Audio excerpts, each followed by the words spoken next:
Could have been crushed, could have walked away, could have traded truth and believed a lie. But God, you were faithful, the strength of my life.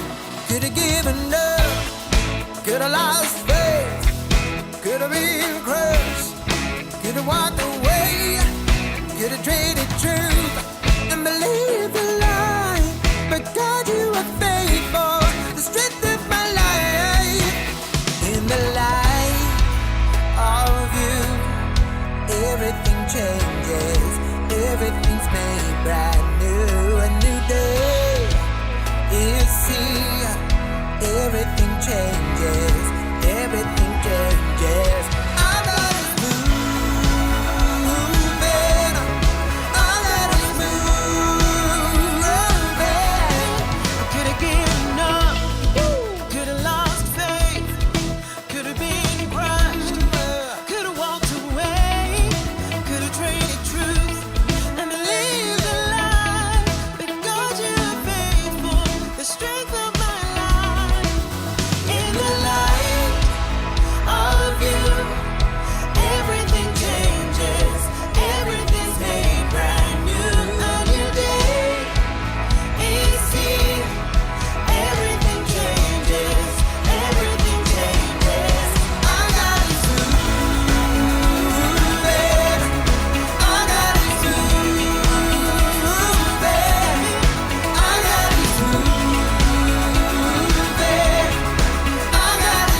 Hi everyone, and welcome to tonight's youth service. We're continuing our Zoom time travel conversations with heroes of faith. Last week, we travelled back over 3,000 years to meet King David, and today we get to talk to a real live queen who lived 2,500 years ago, approximately, and was chosen by God for a dangerous task. We all know what it's like to be chosen. We've been chosen for things at one time or another, a team maybe, or to go to a party. And we know how good it can feel sometimes, but the task that Esther was chosen for was pretty scary, as we'll hear. But first, I'm handing over to Paul with the youth band. So we're going to sing a song tonight, which is a new one. It's called This Is How I Fight My Battles. And as we're hearing about lots of heroes of the faith from the past, it can often be quite difficult to picture ourselves in a literal battle. But there are some incredible characters in the Bible that we can learn from. And the character tonight, Esther, did have her battles to face. And she also knew that God's love surrounded her at all times.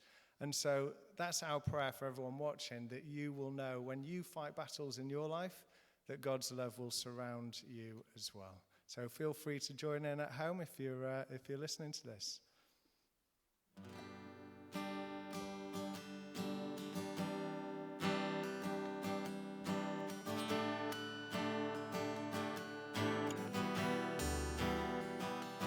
This is how I fight my battles. This is how I fight my battles. This is how I fight my battles. This is how I fight my battles.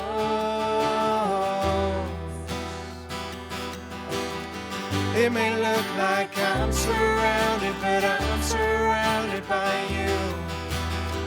It may look like I'm surrounded, but I'm surrounded by you. It may look like I'm surrounded, but I'm surrounded by you. It may look like I'm surrounded, but I'm surrounded by you. This is how I fight my battles. This is how I fight my battles. This is how I fight my battles. This is how I fight my battles.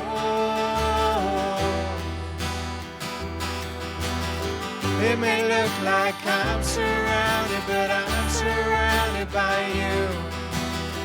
It may look like I'm surrounded, but I'm surrounded by you.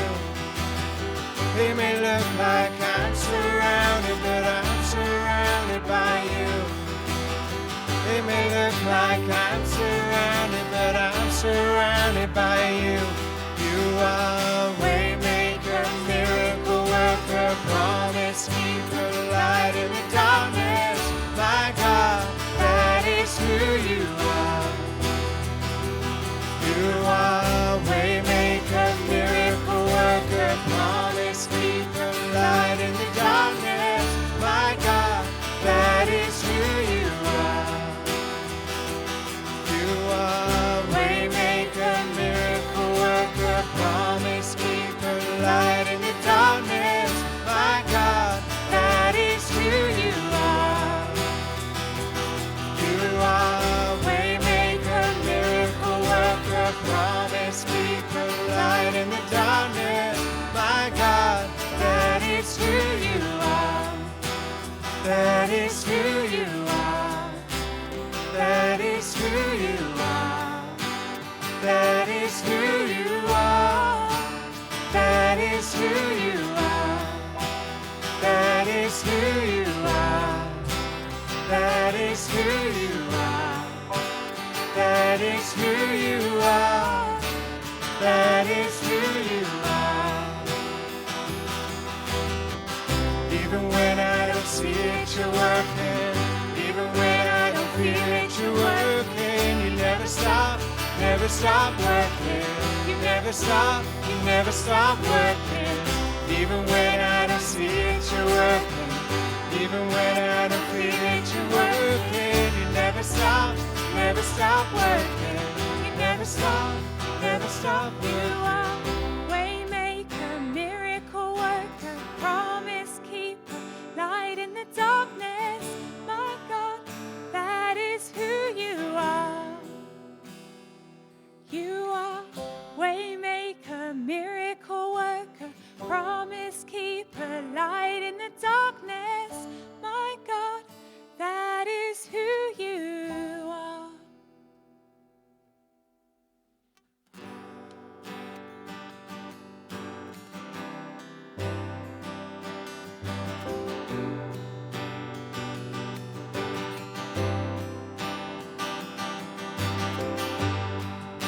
Worthy of every song we could ever sing. Worthy of all the praise we could ever bring. Worthy of every breath we could ever breathe. We live for you.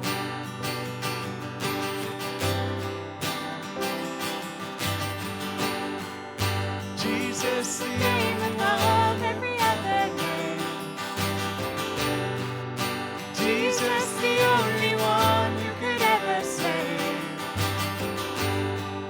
Worthy of every breath we could ever breathe. We live for you. Oh, we live for you.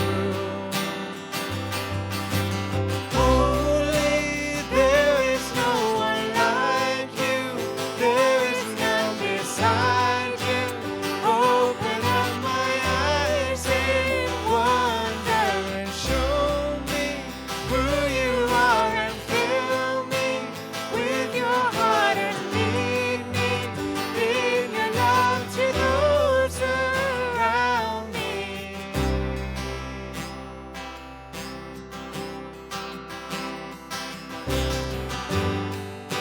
Worthy of every song we could ever sing. Worthy of all the praise we could ever bring. Worthy of every breath we could ever breathe. We live for you.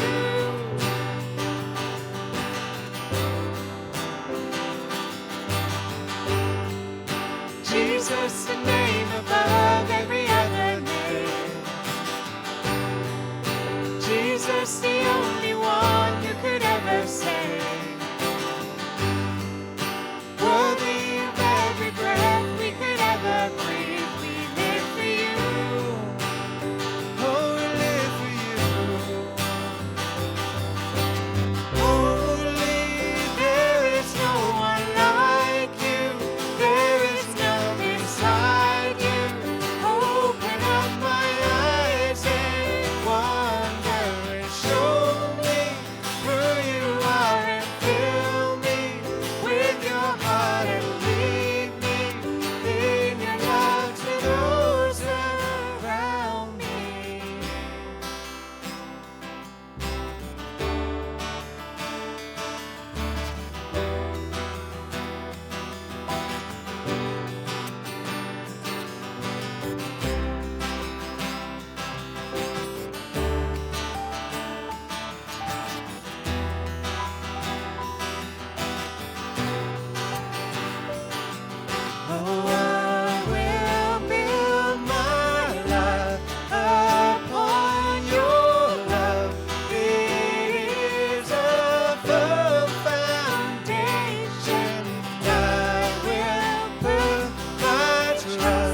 stand beside you. Open up my eyes in wonder and show me who you are, and fill me with your heart and lead me in your love to those around me.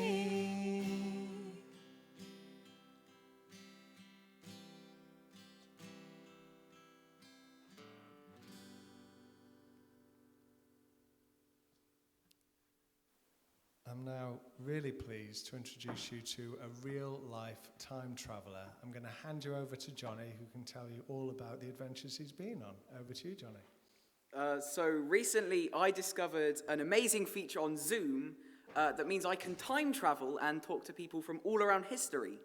I've been talking to lots of heroes of the faith, and without further ado, I'll hand over to me and Esther.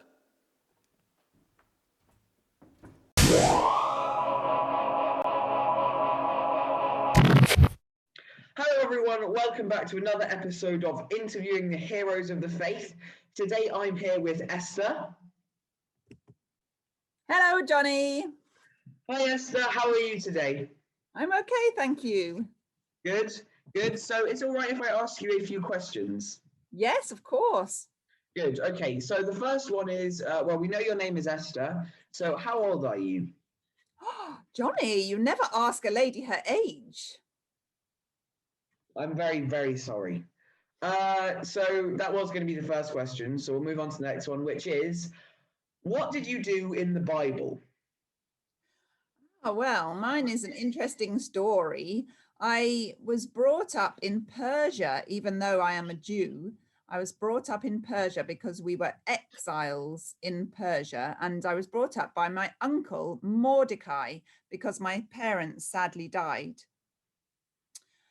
Amazingly enough, and you might not believe it now, but amazingly enough, I won this fantastic beauty contest. And it was a beauty contest to become the next queen of Persia. So amazingly, I became the wife of King Xerxes. What an amazing thing to happen. Actually, that's only really where the story just got started, because my uncle Mordecai, he really fell out big time with the king's second in command, who was called Haman. He was a nasty piece of work.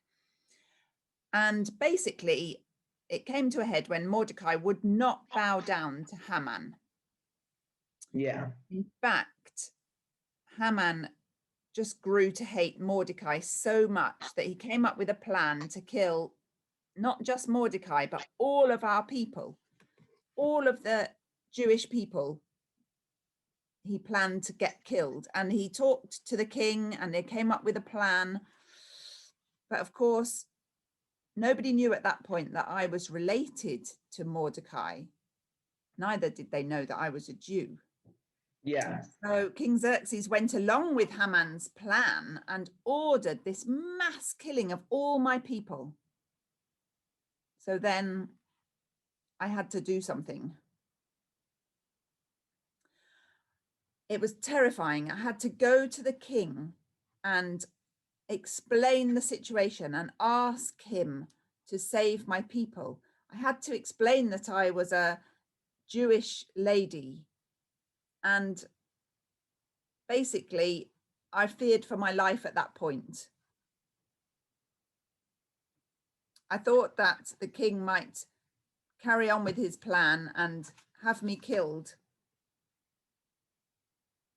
Anyway, I'm thankful to say, and you'll know because I'm still here, that that wasn't the case. And the tables turned, and actually the king was absolutely outraged that anyone would want to harm me. And Haman became the villain of the piece. He met his own destruction. In fact, he was killed on the gallows that he had had built for Mordecai to be killed on. So my people were saved. Oh, and it was such a celebration, such a celebration. And in fact, the celebrations still carry on today because the Jewish people still celebrate the festival of Purim which was all connected to the story of me. Crazy. That's great. So that very, very good stuff. What did you do for God in your life? Well, I tried to be faithful to him. I tried to listen to him, and I tried, above all, I think, to trust that he was in the situation, even when it seemed so bleak and it seemed that our people were going to be wiped out. Yeah. I just had to put my faith in God and trust that he would bring the situation round, even when it looked so completely impossible. Yeah. So what did God do for you? He was faithful. He was faithful to his people. He brought us through what could have been a complete annihilation of our people. He was there. He was there all along. When you look back on certain things, sometimes you can sort of see how, even though you didn't know it specifically at the time, you can see how God actually was threading through the whole situation. Yeah. So that leads into my next question, which was, how do you think your story and what you did for God and what God did for you can be applied now in the 21st century? Well, definitely more of the same. Know that God is with you, even when the specific details of how he's with you don't seem necessarily very clear. You can still hold on and trust and cry out to the Lord and know that he listens and he actually is involved in every aspect of what's going on in your life. Yeah, that's great. Thanks very much for answering my questions. It's been great to see you, lovely to talk to you, and Thank I you. might or might not see you again. Bye. Bye.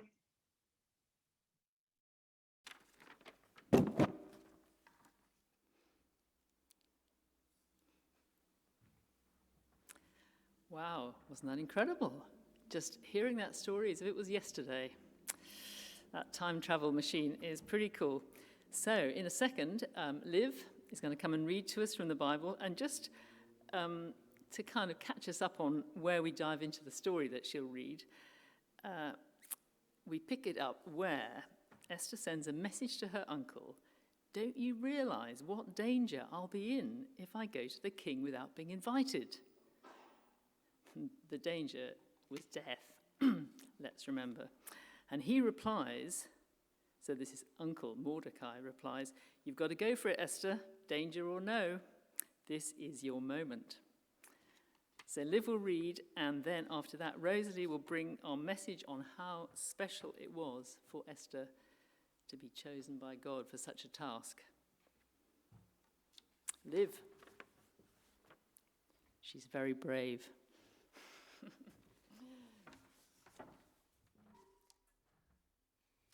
Then Esther instructed Hathach to say to Mordecai, all the king's officials and the people of the royal provinces know that for any man or woman who approaches the king in the inner court without being summoned, the king has but one law, that they be put to death unless the king extends the gold scepter to them and spare their lives. But 30 days have passed since I was last called to the king.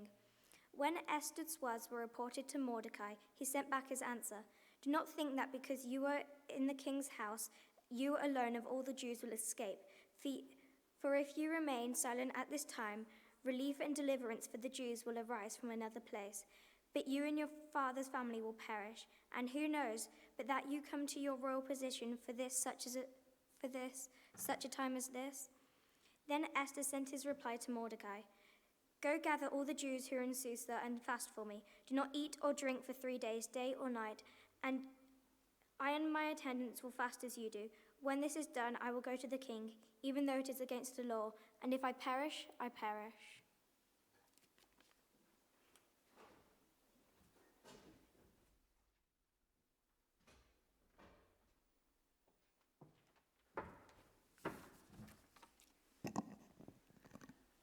Esther is one of my favorite heroes of the faith.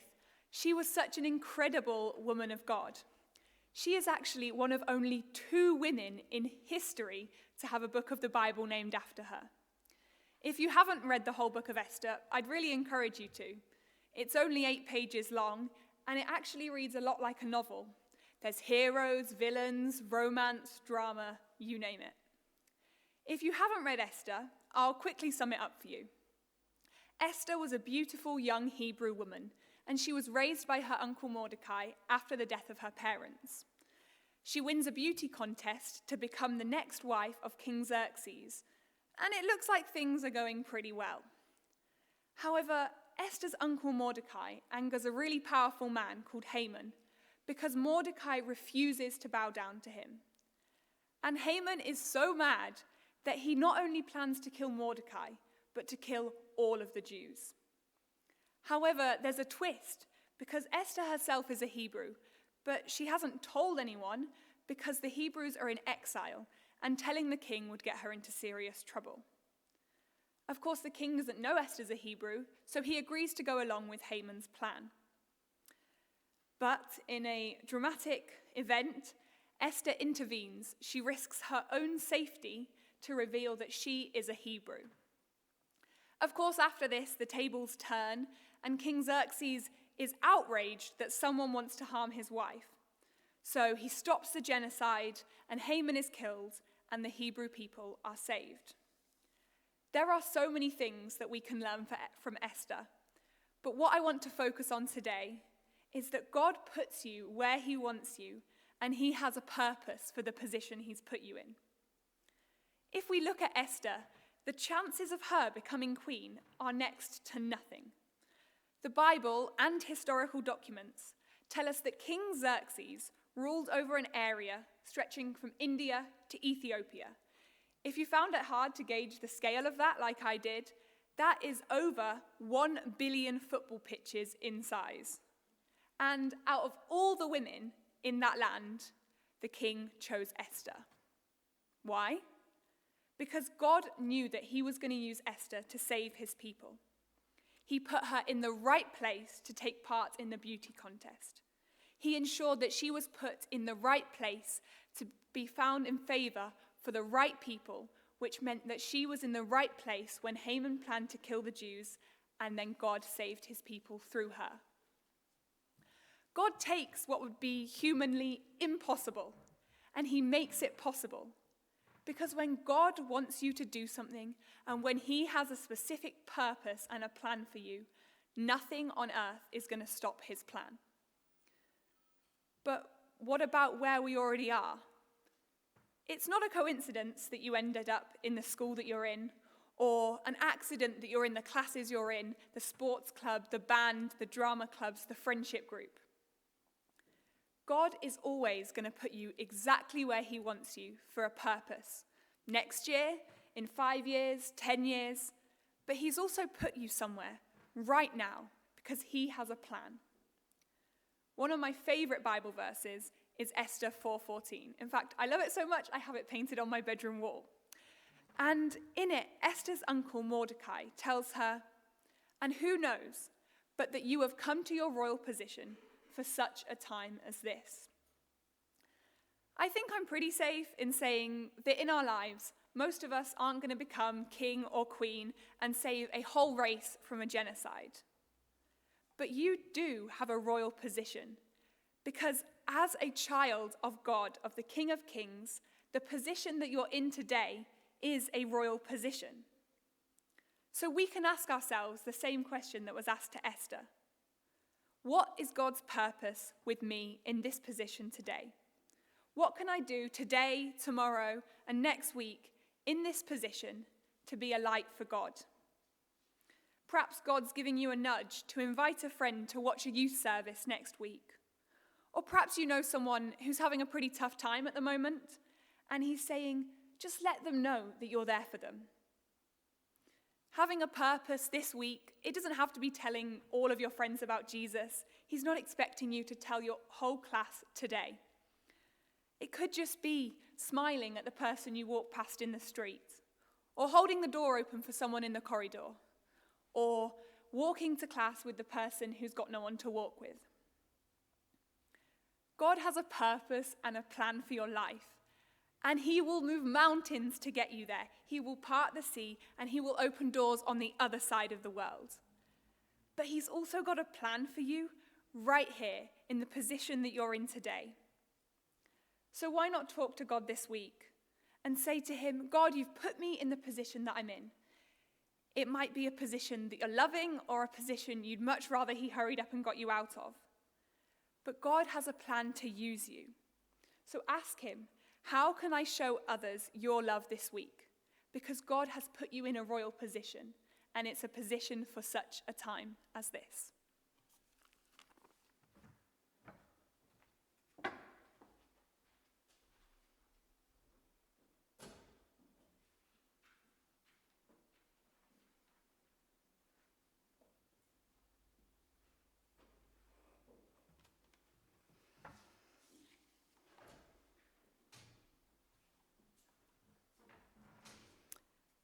Rosalie, thank you very much. That was such an inspiring message. I feel really challenged and really excited about the week ahead, actually. Things I've noticed from that, I mean, there's nothing to say. You said it all so beautifully. God puts us where he wants us. Isn't that exciting? It's a bit scary, certainly was for Esther. And he has a great purpose, kind of in the long term, but also this week. How can I show others God's love for them this week in a way that perhaps nobody else can? We've all got an individual role that no one else can fulfill. That gives us a responsibility, but it also gives us an exciting, fantastic purpose. So, thanks, Rosalie, for your preparation and for your enthusiasm. That really came over strongly to me. We're now going to have another song from the band, Reckless Love, which is a big favourite here. And what does it tell us about? Reckless love, the reckless love of God, God's love that overwhelms us and would love us if we were the only person in the world. So let's hear it. Thank you.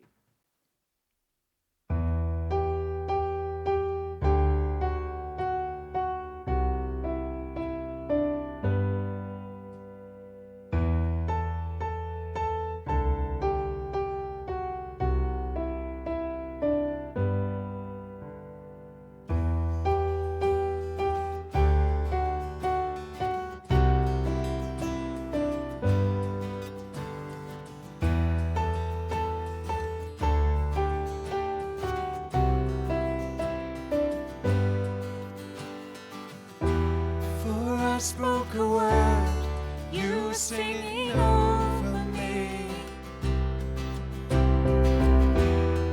You have been so, so good to me.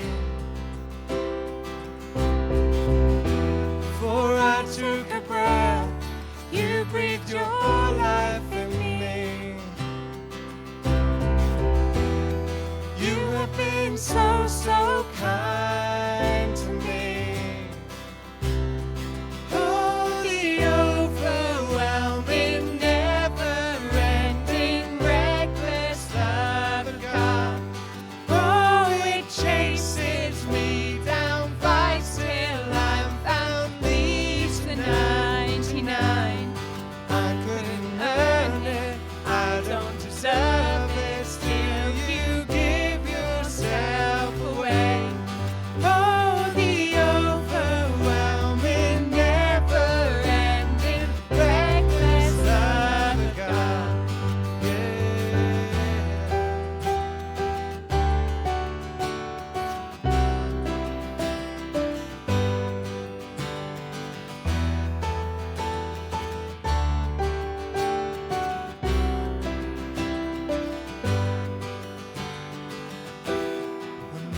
Your foe, still you let love forth from me. You have been so, so good to me. When I felt no worth, you paid it all.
No shadow you won't light up, mountain you won't climb up, coming after me.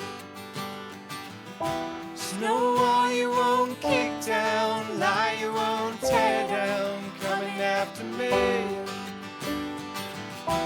No shadow you won't light up, mountain you won't climb up, coming after me. Snow wall you won't kick down, lie you won't tear down, coming after me.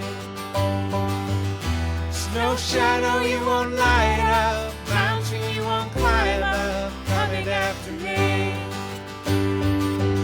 Snow wall you won't kick down, lie you won't tear down, coming after me.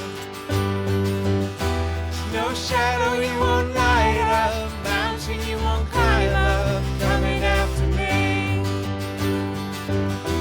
No wall you won't kick down, lie you won't tear down, coming after me.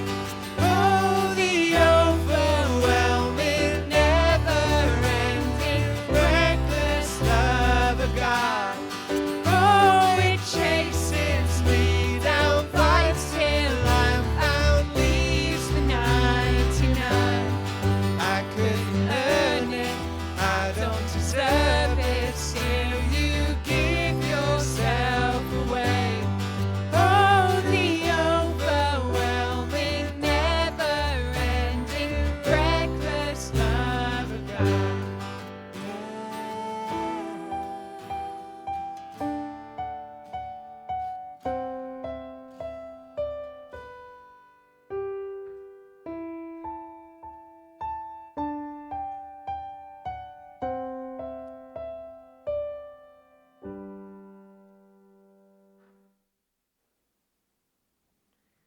Dear Lord, thank you for giving us such a great youth team here in Knoll and for being able to meet online.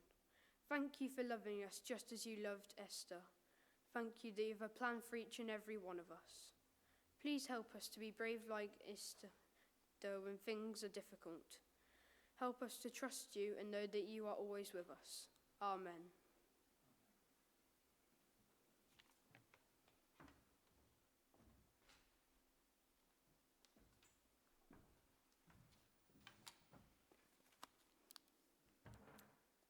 Thanks very much, Daniel. So, that's it for this evening.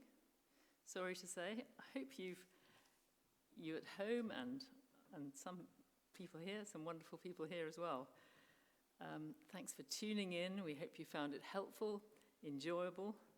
I've certainly learnt a lot. And we thank also all the brilliant young people who've taken part tonight. There's Philip over there on the keyboard, and there's Rosalie and her gorgeous singing and her message. And Liv, well read and some difficult names there. Well done.